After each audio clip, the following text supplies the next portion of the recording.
Bom, boa noite a todos, sejam todos bem-vindos. Como de costume, aqui às quartas-feiras, a gente está fazendo o estudo do livro Evolução em Dois Mundos, hoje com o capítulo 7, Evolução e Hereditariedade. Antes da gente começar o estudo, gostaria de fazer uma lembrança aqui, que na próxima semana, na próxima quarta-feira, a gente vai ter o Amivale Convida, a gente vai ter uma convidada especial, que é a doutora Célia Dantas, né? Ela vai fazer uma palestra para a gente, ela é da AME Goiânia, ela é doutora em física, né? Ela é professora da Universidade Federal de Goiás, e ela vai fazer uma palestra para a gente sobre fluido cósmico e a física, né? Como a gente estudou no começo desse livro, ele estava estudando fluido cósmico, eu acho que no primeiro, no segundo capítulo, primeiro capítulo, né? Então, ela vai fazer uma palestra para a gente e depois, como sempre, vai ficar disponível no nosso canal do YouTube para todo mundo que está acompanhando a gente, o nosso estudo aí, tem bastante gente acompanhando, para também estar disponível para todos poderem ver, né? Então, feito esse adendo aqui, vamos começar com o estudo da noite aqui no capítulo 7, Evolução e Hereditariedade. Como de costume, eu vou lendo, vou fazer alguma observação, e fica todo mundo à vontade aí para me interromper, desejar fazer algum comentário, alguma observação também, fiquem à vontade. Então, capítulo 7, Evolução e Hereditariedade. Princípio inteligente e hereditariedade. Reportamos-nos à lei da hereditariedade. É imperioso, de certo modo, recordar a geometria para simplificar-lhe os conceitos. Considerando a geometria por ciência que estuda as propriedades do espaço limitado, vamos encontrar a hereditariedade como lei que define a vida, circunscrita à forma em que se externa. Então, aqui ele está fazendo uma analogia, né, entre a geometria, né, que tem figuras geométricas com delimitações, né, que essas figuras apresentam, e ele dizendo que as limitações, do ponto de vista biológico, né, a gente também, através dos nossos genes, a gente tem as limitações biológicas que nos são impostas, né? Os nossos genes também impõem essas limitações dentro de um determinado espaço, né? Então, ele faz essa analogia aqui com a geometria. Em razão disso, e atendendo-se aos objetivos finalistas do universo, não será possível esquecer o plano divino quando se trata de qualquer imersão profunda na genética, ainda mesmo que isso repugne os cultores da ciência materialista. Como se estruturaram os cromatídeos nos cromossomos é problema de que todo, por enquanto, nos escapa ao sentido, mas sabemos que os arquitetos espirituais, entrosados à supervisão celeste, gastaram longos séculos preparando as células que serviriam de base ao reino vegetal, combinando nucleoproteínas, aglúcides e outros elementos primordiais, a fim de que se estabelecesse um nível seguro de forças constantes entre a bagagem do núcleo e do citoplasma. Com semelhante realização, o princípio inteligente começa a desenvolver-se do ponto de vista fisiopsicossomático. Não apenas a forma física do futuro promete, então, revelar-se, mas também a forma espiritual. Então, aqui, duas coisas interessantes. Primeiro, que, novamente, você vê que eles estão tocando aqui sobre a ação desses arquitetos espirituais, né? na formação, né, de todo esse processo evolutivo, biológico e espiritual da Terra. Então, mais uma vez, ele grifa isso constantemente no livro, né? Outra coisa interessante que ele fala aqui, novamente, é essa evolução constante desse princípio espiritual e material. É uma evolução que vai se dando em paralelo, né, do princípio espiritual com a matéria. E a Terra é esse grande laboratório, né, que desde os primórdios vai propiciando o ambiente para esse desenvolvimento desse princípio inteligente e, juntamente, a matéria se desenvolvendo em paralelo com ele, né? Então, fatores da hereditariedade. Na intimidade dos corpúsculos simples que evoluiriam para a feição de máquinas microscópicas formadas de protoplasma e paraplasma, fixam vagarosamente sobre influenciação magnética os fragmentos de cromatina, organizando-se os cromossomas em que seriam condensadas as fórmulas vitais da reprodução. Processos múltiplos de divisão passam a ser experimentados. A divisão direta, ou a mitose, é largamente usada para, em seguida, surgir a mitose ou divisão indireta, em que as alterações naturais da mônada celeste se refletem no núcleo, pronunciando sempre maiores transformações. Lentamente, os cromossomos adquirem a sua apresentação peculiar, em forma de ponta, alça, bastonete e bengala, e a evolução que lhes diz respeito na cariocinese, desde a prófase à telófase, né? A prófase e telófase são fases da divisão celular, né?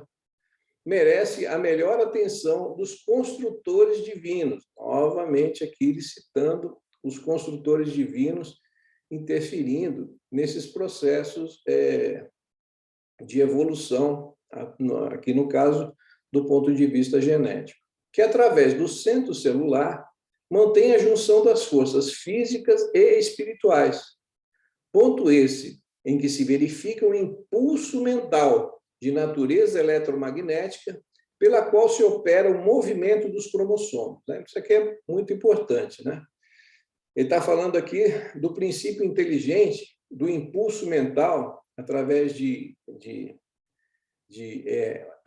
uma influenciação magnética atuando sobre os nossos genes, né?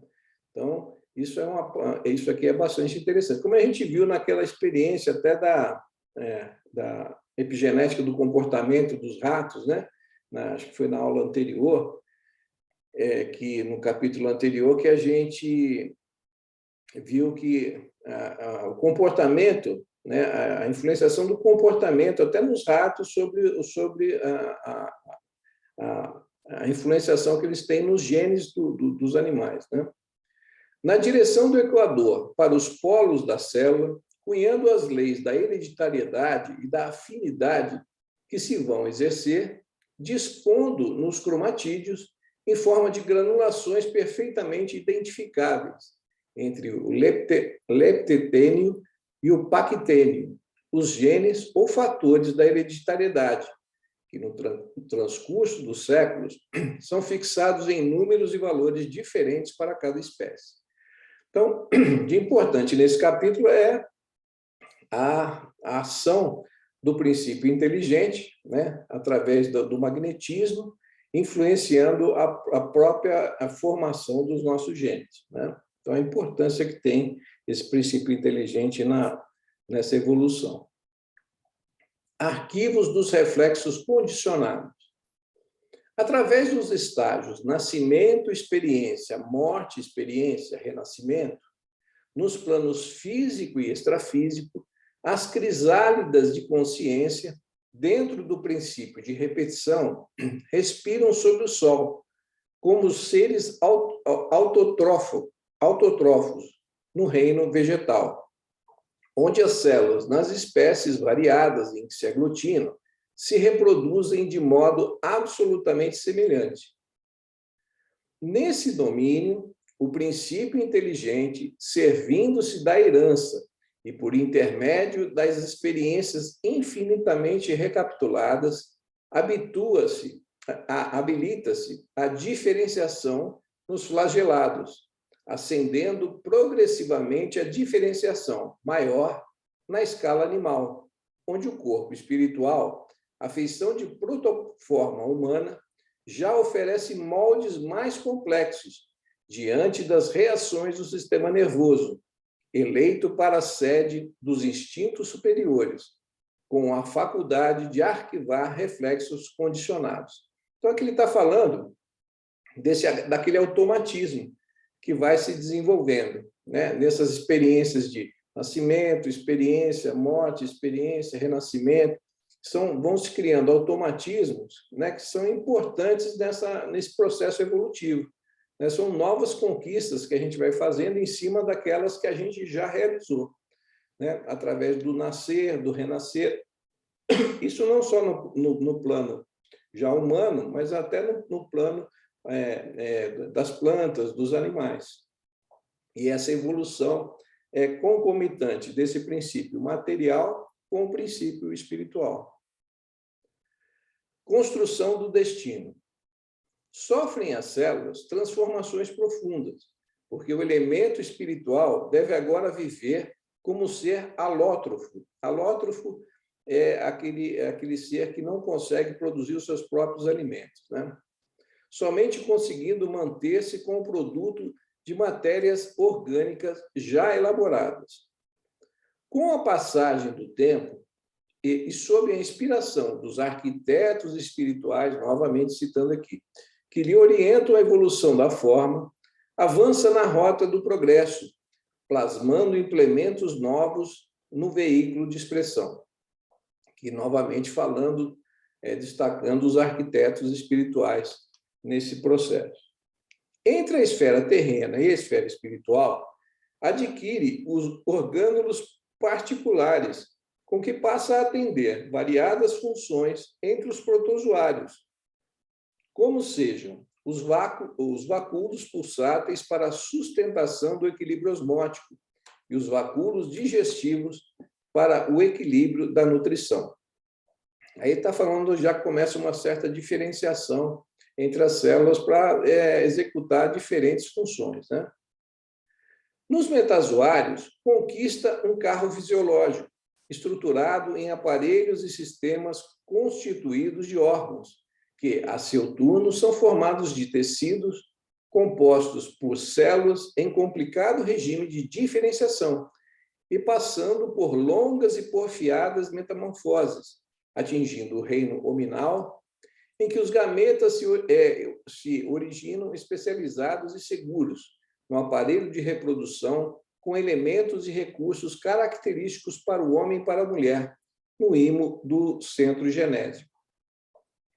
Entre os aparelhos de metabolismo e os sistemas de relação. Então, ele está falando aqui que, com esse passar dos milênios, nesse laboratório da natureza, as células vão começando a se diferenciar e se especializar, formando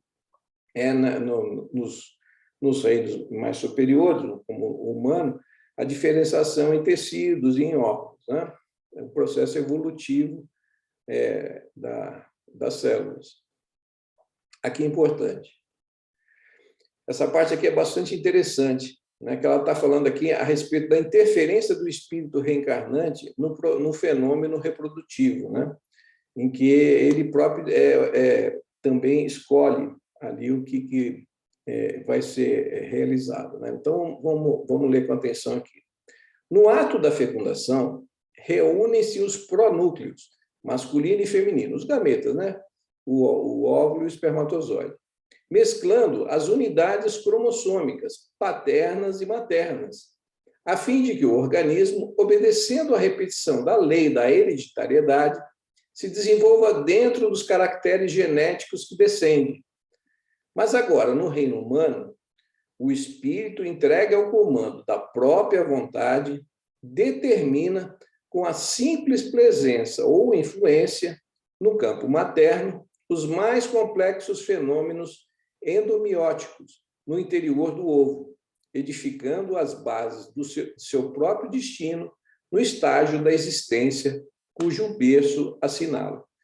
Então, aqui, ele está colocando aqui bem claro, obviamente, essa interferência desse espírito reencarnante também, como a gente vai ver depois mais para frente, né? Quando a gente tem uns slides lá que a gente vai poder discutir isso um pouquinho melhor. Depende também, obviamente, do nível de consciência desse espírito, né? Então, quanto mais evoluído, quanto mais ele tem um estágio de consciência melhor, mais elevado, ele vai ter condição de interferir nesse próprio processo de reencarne, né? Então, isso aqui que ele deixa bem claro. Então, isso é possível, mas nem sempre é feito assim. Os espíritos têm um nível de consciência muito baixo, que estão numa vibração ainda, mas aí depois a gente vai ver mais para frente, nos slides a gente pode até discutir isso melhor. Isso é bem interessante, mas ele que deixa bem claro isso, né? A interferência do espírito reencarnante no fenômeno reprodutivo, participando no próprio destino e obedecendo, obviamente, dentro das leis da hereditariedade, né? Hereditariedade e afinidade. Nas épocas remotas, os semeadores divinos guiavam a elaboração das formas, traçando diretrizes ao mundo celular, em favor do princípio inteligente, então conduzindo ante a sociedade espiritual como a criança irresponsável ante a sociedade humana. Todavia, à medida que se lhe alteia o conhecimento, passa a responsabilizar-se por si mesmo, pavimentando o caminho que lhe investirá na posse da herança celestial no regaço da consciência cósmica. Então, é aquilo que a gente acabou de falar, né? De acordo com o nível de consciência de cada espírito, ele tem condição de interferir nesse processo de forma mais intensa ou menos intensa.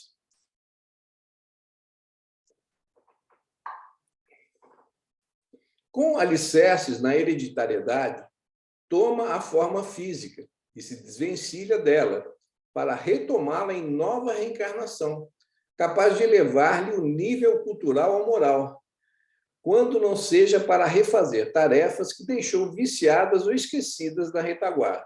É a roda das reencarnações, né? Em que, através delas, a gente vai se aprimorando. Contudo, ligado inevitavelmente aos princípios de sequência, é compelido a renascer na Terra, ou a viver além da morte, com raras exceções, entre os seus próprios semelhantes, porquanto hereditariedade e afinidade no plano físico e no plano extrafísico, respectivamente, são leis inelutáveis. É a lei de sintonia, né? Então, a gente vai sempre se sintonizar com os nossos semelhantes, sobre as quais a alma se diferencia para a esfera superior, por sua própria escolha, aprendendo com a larga soma de esforço a reger-se pelo bem invariável, que, em lhe assegurando equilíbrio, também lhe confere poder sobre os fatores circunstanciais do próprio ambiente, a fim de criar valores mais nobres para seus impulsos de perfeição. Então, quanto mais conhecimento a gente vai adquirindo, mais responsabilidade também vai nos sendo dada, né? Então, é aquele negócio, muito será pedido a quem muito se deu, né? Geometria transcendente. Chegada a essa iminência, a criatura submete-se à lei da hereditariedade, com o direito de alterar-lhe as disposições fundamentais, até ponto não distante do limite justo, segundo o merecimento de que dispunha.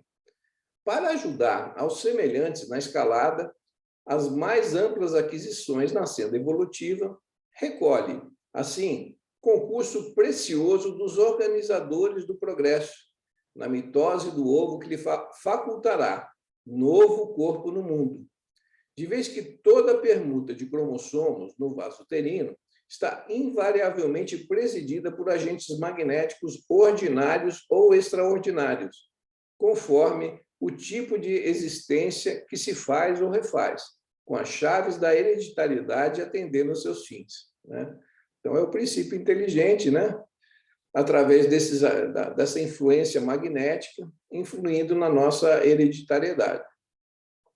Eis, pois, interpretando os cromossomos à guisa de caracteres em que a mente inscreve, né? Então, o princípio inteligente, através desses agentes magnéticos, de uma ação magnética, vai interferindo na formação do nosso próprio, dos nossos próprios genes, né? Então, aqui é a interferência do princípio inteligente na grafia da sua genética.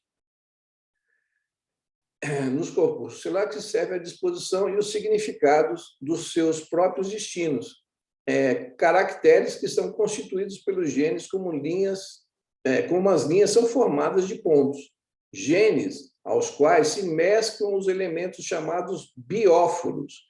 Isso aqui é muito interessante, aqui, essa palavra aqui. Eu até peguei a definição, né, que é bem interessante para a gente discutir o que é bióforo, né? Então, a definição aqui que a gente colocou de André Luiz é a seguinte: segundo André Luiz, os bióforos representam unidades de força psicossômicas, ou seja, do princípio espiritual e orgânicas também, atuando no citoplasma, e através dos quais são projetados sobre as células os estados da mente, determinando até mesmo a saúde ou a doença, o equilíbrio orgânico ou não. Então, esses bióforos aqui, né, eles são influenciados pelo princípio inteligente e vão se manifestar nas células, no citoplasma, mais especificamente nas mitocôndrias, né? Que as mitocôndrias são responsáveis pela formação daqueles biofótons, né? Que são responsáveis pela formação do próprio ectoplasma. Elas fazem parte até do próprio processo de respiração celular.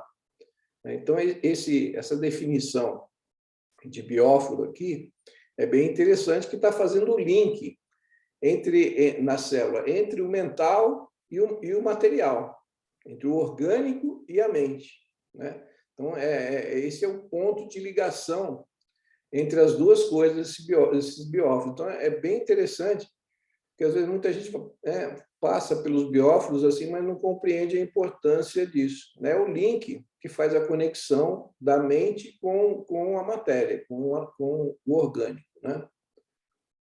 Então, isso é importante ficar bem definido. E tomando os bióforos nesses pontos como sendo os grânulos de tinta que os colorem, será lícito comparar os princípios germinativos nos domínios inferiores aos traços da geometria elementar, que apenas cogita de linhas e figuras simples da evolução, para encontrar nesses mesmos princípios, nos domínios superiores da alma, a geometria transcendente, aplicada aos cálculos diferenciais integrais da questão de causa e efeito. Hereditariedade e conduta.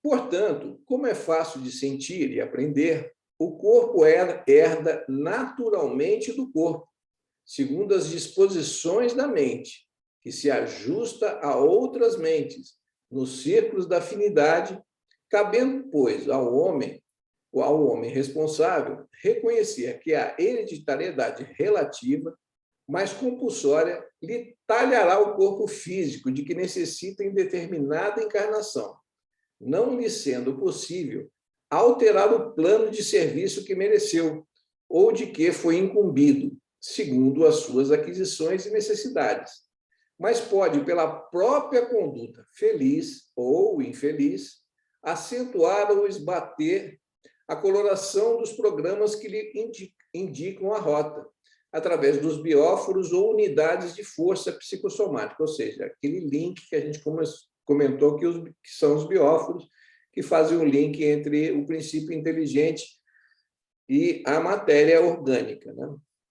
Que atuam no citoplasma, né? No caso aqui a gente sabe que o local do citoplasma são as mitocôndrias, projetando sobre as células e, consequentemente, sobre o corpo, os estados da mente, que estará enobrecendo ou agravando a própria situação de acordo com a escolha do bem ou do mal.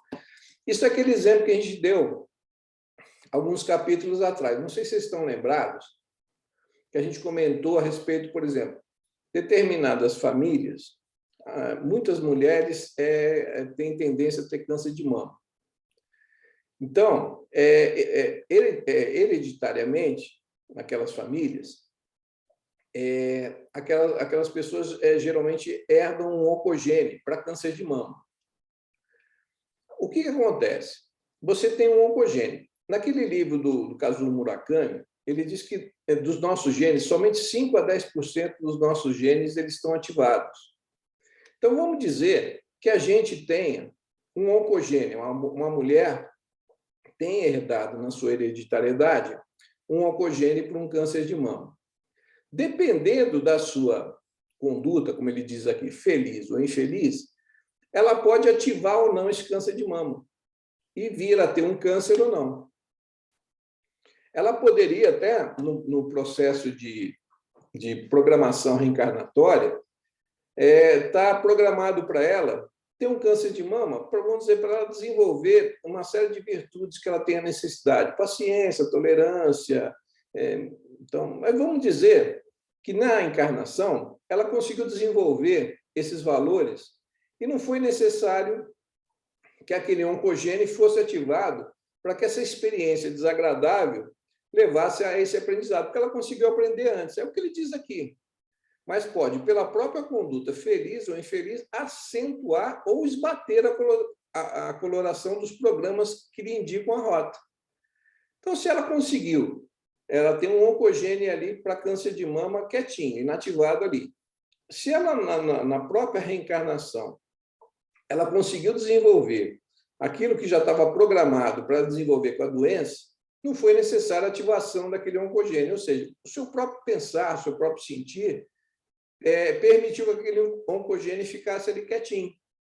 E ela não veio a desenvolver um câncer que estaria programado se ela não tivesse tomado determinadas, vamos dizer, escolhas. Deu para entender isso? Acho que isso aí é bem interessante. Né? Então, é aquele exemplo que a gente deu naquela outra vez mesmo, né? Da ativação ou não de oncogênios. Ou seja, esses bióforos, né? Que são esse link entre a nossa mente e as nossas células, né? Vão estar atuando nisso, na ativação ou não desses genes, criando saúde ou doença. Aí aqui, ele encerra esse capítulo. Tem uns slidezinhos aqui que eu trouxe para a gente também fazer uma reflexão. Eu acho bem importante essa definição aqui de bióforo, que isso aqui é uma coisa importantíssima, que dentro para o entendimento desse processo de adoecimento, de saúde, né, que ele faz aqui, e às vezes isso passa meio batido. Né? Então, aqui tem uns slidezinhos que a gente vai rapidamente aqui fazer um resumozinho aqui do que a gente conseguiu conversar até agora, né? Então aqui ele faz um resumo, né, dos itens aqui que a gente discutiu nesse capítulo, né? Princípio inteligente, hereditariedade, fatores de hereditariedade de conduta, né? Então uma série de coisas. Então, o princípio de inteligente e hereditariedade. Hereditariedade, né, do latim, hereditário, fenômeno de continuidade biológica pela qual as formas vivas se repetem nas gerações que se sucedem. Transmissão dos caracteres físicos de um ser aos seus descendentes através dos cromossomos paternos e maternos. Comparação da lei da hereditariedade com a geometria, né? Aquilo que a gente comentou no começo. Princípio inteligente e hereditariedade.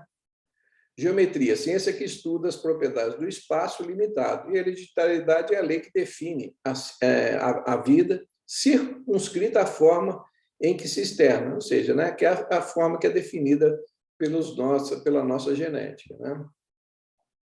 Princípio inteligente, hereditariedade, vida e forma. Só a inteligência consegue traçar linhas inteligentes.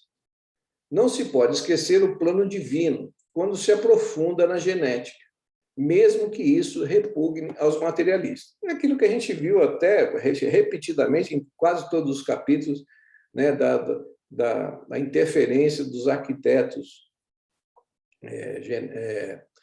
na nossa evolução dos arquitetos divinos, né, como co-criadores maiores. Né? Como se estruturaram os cromatídeos nos cromossomos é problema que nos escapa ao sentido. Então, muita coisa ainda, do ponto de vista científico, ainda foge à nossa compreensão, ao nosso entendimento. Né? Aqui, ele tá falando aqui da evolução concomitante, né? aquilo que a gente já falou de corpos espirituais, né? O princípio inteligente, o corpo mental, o perispírito, o duplo etérico, o corpo físico, né? Aquele conceito de descenso energético que a gente viu aí nos capítulos anteriores, aí que quem não pegou é só voltar lá, que está bem definido lá. Então, essa evolução concomitante do princípio material com o princípio espiritual.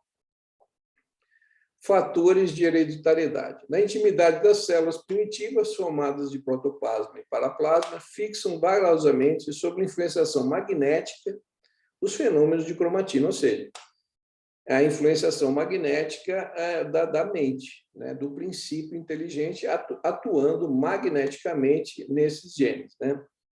Organizam-se os cromossomos que seriam condensadas as fórmulas vitais da reprodução, o código genético. Aqui, espíritos construtores, né, que a gente falou, a interferência desses benfeitores aí na nossa evolução. Após a fecundação ou automatismo das mitoses, o serviço de segmentação celular e ajustamento dos corpúsculos divididos ao molde do corpo perispirídico em redução era francamente mecânico. Ou seja, o que ele está dizendo é aquele negócio que a gente viu do perispírito como um modelo organizador biológico do nosso corpo físico. Ele é um molde, né? Como a gente conversou. Né? Vai havendo a diferenciação celular e aquele perispírito miniaturizado, né? Ele vai se ligando célula a célula e vai formando o corpo físico. Né? Ele se miniaturiza e vai formando célula a célula o corpo. É como se fosse um molde para a formação desse corpo. Aquilo que a gente viu no projeto Genoma, que ali está todo o material, se explicava que está todo o material responsável nos nossos genes para a formação do nosso corpo, mas ali não tem, nos nossos genes, não contém informação de como o corpo se forma. Né?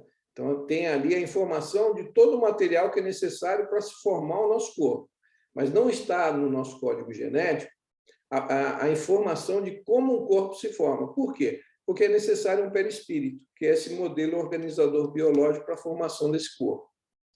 Há que remover empecilhos e auxiliar os organismos unicelulares do embrião para que a reencarnação não venha a falhar de início por falta de colaboração do nosso plano. Aí, aquele comentário, Alexandre examinou a geografia das estrias cromossômicas para saber até que ponto poderia colaborar. Ele está falando aqui da reencarnação de Segismundo, né? Lá no Missionários da Luz. Né? Então, aqui, a interferência aqui na reencarnação de Segismundo está descrito naquele capítulo lá do Missionários da Luz. Né?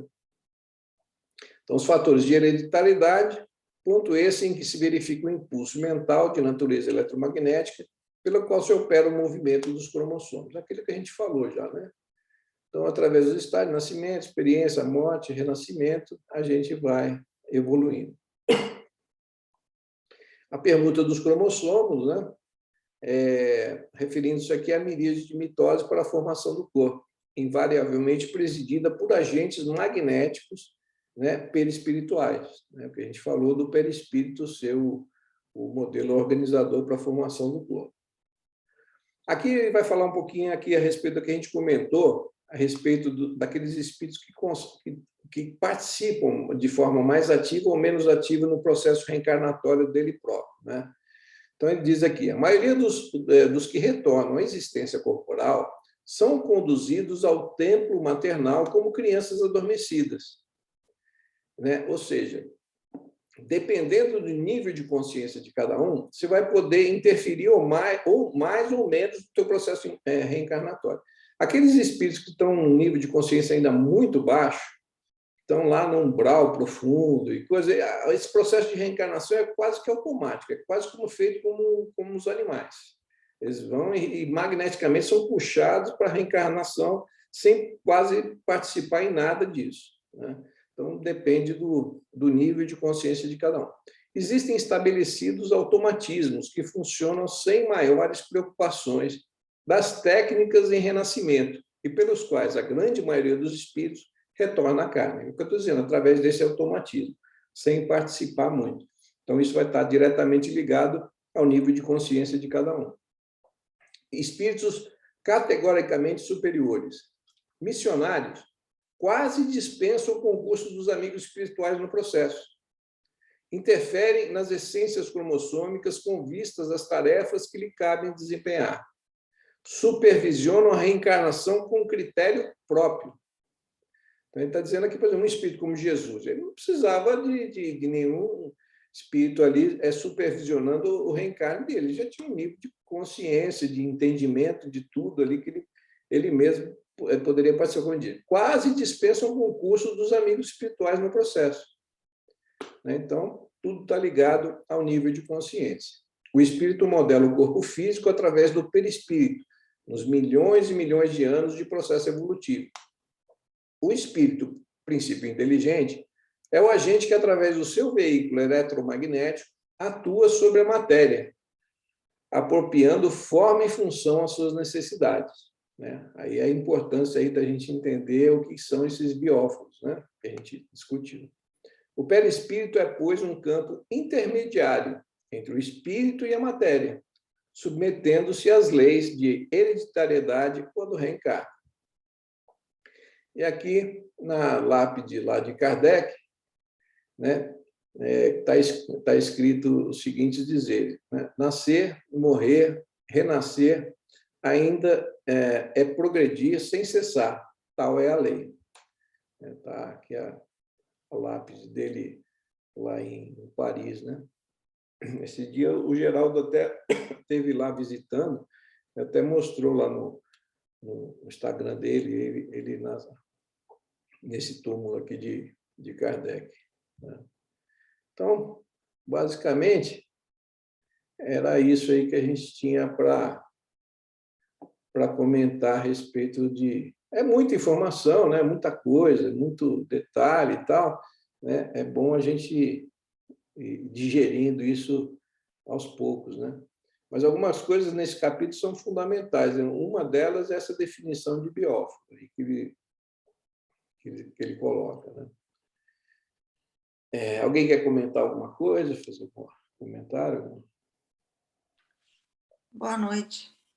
Um capítulo muito interessante, E esse material de apoio que você disponibiliza aí para a gente, se a gente ficasse realmente lendo, estudando, a gente ia demorar 1h30, 1h40, Mas realmente é uma fonte de estudo muito interessante para depois as pessoas, pegarem e estudarem isso mais profundamente, Esse muito material de interessante a gente estudo, ver. esse material de estudo eu pego até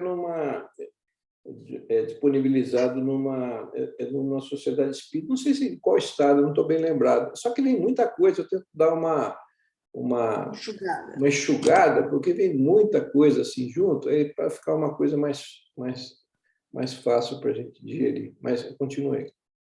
Não, e você vê como que ele deixa bem claro, como o princípio inteligente passa por todos os ramos da natureza, como é feita a ligação, até tem um material muito importante, muito rico, para os biólogos, se eles quiserem estudar isso aí, porque tem dados muito interessantes, que nem a AMI Brasil já fez em relação à pineal, que na década de 40, quando o Chico nos trouxe sobre a glândula pineal, a gente não conhecia nada sobre a glândula pineal, e depois, agora a gente foi estudar tudo, a gente viu realmente a veracidade, constatamos cientificamente todos esses dados, também até para os biólogos estudarem isso, que tem muita coisa interessante.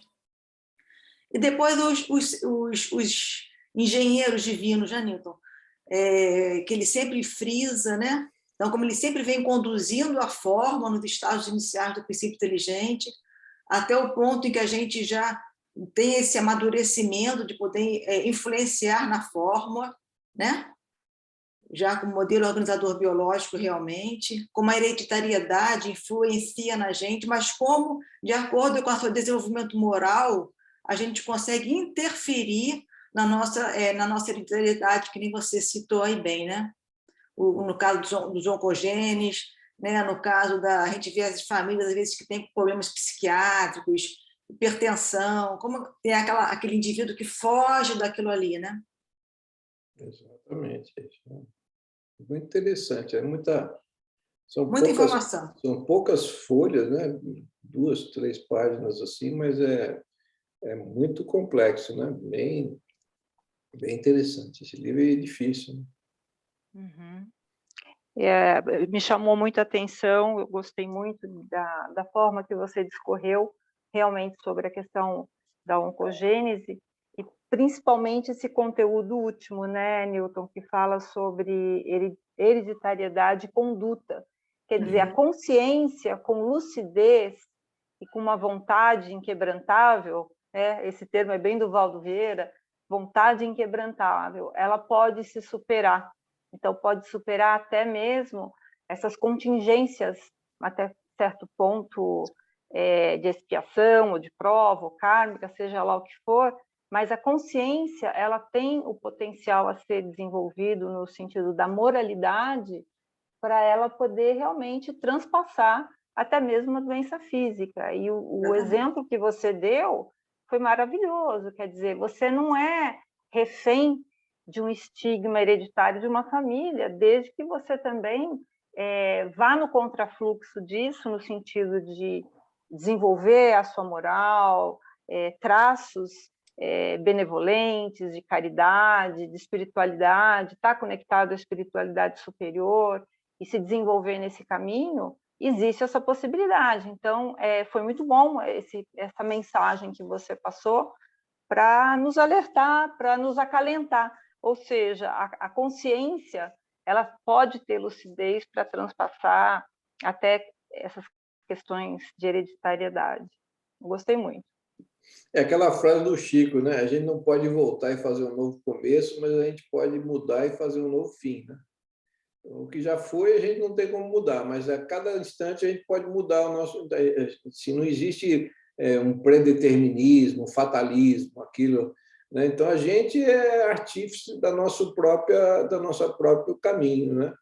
Então, por mais que a gente já tenha errado e tal, a gente não pode apagar isso, mas a gente pode recomeçar e fazer um novo fim, né? Aquela frase que o Chico fala, né? Bem isso mesmo. Nada está pré-determinado, né? A gente pode, né, a gente vai aprender, né? Através do amor ou da dor. Aí é uma escolha nossa. Alguém quiser comentar mais alguma coisa?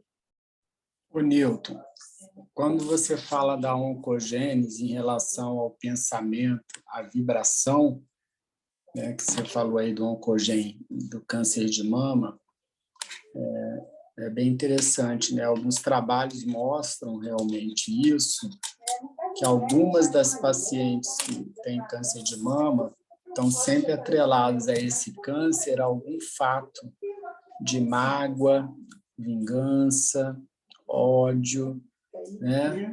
E tem um trabalho da Unicamp muito interessante das pacientes com câncer de mama e que a maioria delas eram mulheres divorciadas, né? E também a maioria não se davam bem e não tiveram uma boa, assim, um bom momento de separação, né? E é bem interessante. E isso faz parte já de um grande estudo lá acho que é a Unicamp, ou Unifesp, uma dessas universidades. E aí está bem ligado a isso, né? Esse metabolismo, essa evolução, que algumas têm esse oncogene e elas morrem sem ter câncer de mama, né? Elas não precisam passar por esse câncer de mama. É bem interessante isso. Isso aí que você falou é bem interessante mesmo. Estou me lembrando aqui, eu não lembro o nome era um oncologista famoso, e na primeira consulta dele, ele dizia o seguinte, né? No meio à entrevista, na amnésia e tal, ele perguntava assim: quem que você não perdoa? Essa era a pergunta que ele fazia para os pacientes dele de câncer, né? Aí a pessoa parava, às vezes falava assim, não sei. Então, ele falava assim, então vai para casa, assim, pensa nisso. Na próxima consulta, a gente vai abordar de novo esse tema. É exatamente o que você está falando, essa correlação da mágoa, do ressentimento, da falta de perdão, com o desenvolvimento de doenças, né? Entre elas o câncer, né? Então, a gente vê que o princípio inteligente, atuando de forma magnética, através desses bióforos aí que a gente viu nas nossas células, né? Modificando toda a nossa estrutura neurohormonal e tal, criando saúde ou criando doença, né? É um mecanismo que não é tão difícil assim a gente compreender, né? Acho que fica o seguinte recado, né? Talvez ninguém é vítima, né? Sim. Cada um cava a sua própria situação, a sua própria experiência, porque geralmente em doenças muito radicais, as pessoas, a tendência, né? O primeiro sentimento que vem é que há uma injustiça com ela, né? Que ela está sendo injustiçada por aquilo, e que ela é uma vítima. E quando a gente muda esse olhar, nesse entendimento, através de uma via espiritual e científica, a gente realmente muda tudo, né? Seria interessante que esse conhecimento se espalhasse para o maior número de pessoas, né? Porque ajudaria muitas pessoas, talvez, a se repensarem. A gente não é vítima a não ser de nós próprios, né? Exatamente. É isso. Alguém quer comentar mais alguma coisa? Olá, só para encerrar aqui a minha... Muito agradecido aí, porque eu andei meio fora por causa de alguns cursos, né? As casas já voltaram à atividade, então, terça-feira é um dia que a gente tem atividade aqui na cidade. Mas eu queria chamar a atenção para um determinado fator em que ele coloca a grandiosidade de André Luiz nas mãos de Chico, né? Quando você examina esse livro de maneira profunda, e quando a gente vai ler e estudar no mundo maior, você tem nas mãos um tratado. Uhum. Isso não são livros, são tratados de existência. Não é? Quando ele coloca aqui, em hereditariedade e afinidade, ele coloca ligado inevitavelmente aos princípios de sequência, é compelido a renascer na Terra ou a viver, além da morte, com raras exceções, entre seus próprios semelhantes. Porquanto hereditariedade e afinidade no plano físico ou extrafísico são leis inelutáveis. Ou seja, não adianta a gente reclamar do vizinho. Se ele está ali, é porque não é por acaso. Né? E é o que a gente está colocando hoje em relação à oncologia, né? Existem coisas que vão ficando lá de trás, ou já de outras eras, que a gente vai guardando, eu não perdoo. Não, isso eu nunca vou perdoar. E a coisa vai vindo, e vai vindo, vai virando aquela massa que psicofisicamente, a gente já falou aqui em psicofísico N vezes nesse livro, né? Psicofisicamente, a partir de mínimas células e de mínimos genes, a gente se transforma, às vezes, com muita dor. Legal, era isso. Obrigado. Exatamente, é isso mesmo, bem colocado. Alguém quer mais falar alguma coisa? Não? Vamos fazer a nossa prece de encerramento? Milton, e a gente falou muito de câncer, assim, né? E também é importante a gente sempre pensar, né? Em vez de por que isso está acontecendo comigo ou na minha família, né? A gente mudar o para quê, né? O que eu tenho a aprender com isso, né? E às vezes a gente pensa, às vezes olha para aquela pessoa e pensa que ela está passando por um grande sofrimento, às vezes pode ser o último sofrimento dela. De repente ela está passando por está avançando muito espiritualmente, né? Então a gente também tem que ter essa percepção, né? E assim, né, Cláudia, eu ainda somaria a ideia da importância da psicoterapia, né? Vou puxar um pouco a sardinha para o meu lado. A psicoterapia, ela colabora muito nesses processos de superação de ressentimentos, de mágoas, de sofrimentos psicológicos, oriundos de relações interpessoais. Então, assim, se todo mundo procurasse uma psicoterapia, acho que a gente melhoraria muito o padrão da Terra também, nesse quesito, de superar, não só para ter a saúde física, mas também a saúde mental e a saúde relacional, né? Que as relações humanas, elas também trazem muitas confusões mentais, né? Que adoecem também o corpo. Eu acho que a gente tem uma visão muito errada assim, da dor, do sofrimento, entre as dores e os sofrimentos físicos, né? A gente encara aquilo sempre como uma coisa muito ruim que a gente tem que arrancar, e assim não é isso, né? É uma experiência, né? As nossas dificuldades, as nossas dores, sejam elas físicas, morais, seja que tipo for, são experiências necessárias que a gente tem que vivenciar. E vivenciar tirando o melhor possível delas, né? Porque quando a gente também pode vivenciar de forma muito ruim, né? Se revoltando, é o pior tipo de atitude. Quando a gente consegue entender que isso é uma vivência, que Deus não é sádico, que Deus não...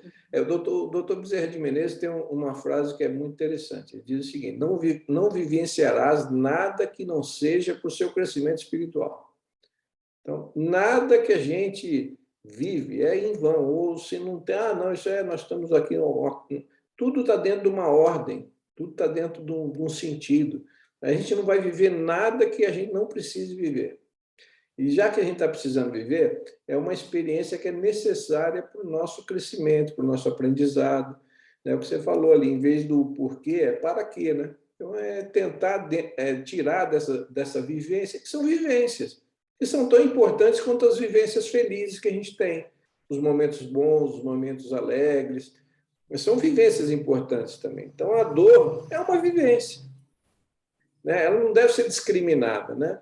É uma vivência como outra qualquer, que a gente tem que viver, né? E procurar desses momentos, como nos momentos bons, retirar dali o melhor que a gente pode, né? Para a gente e para os outros, né?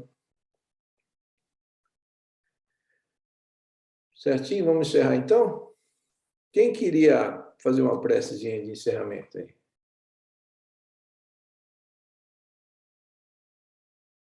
Quer fazer, Ivan? Você que está voltando aí, faz a prece hoje para a gente aí. Sim, prazerosamente.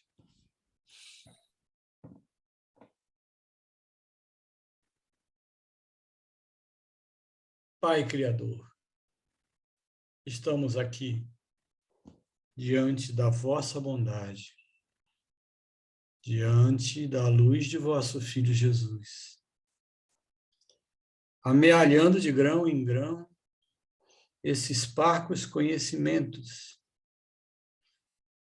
que planejamos transformar em sabedoria, e essa sabedoria transformada em amor, para ser distribuída aos nossos pares, nas muitas jornadas que ainda teremos pela frente.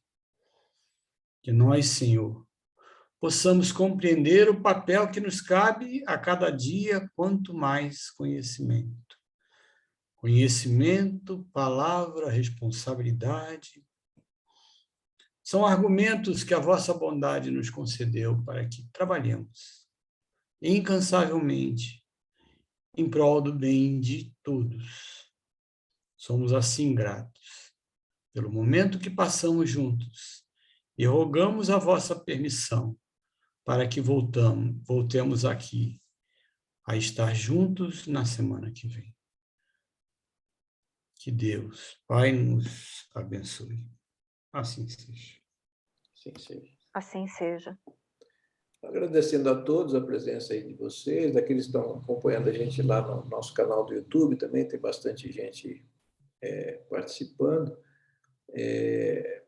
Quem tiver alguma dúvida, quiser mandar algum comentário, alguma coisa, relembrando aqui o nosso e-mail, né? amevaleparaíba, tudo junto, né? @gmail.com.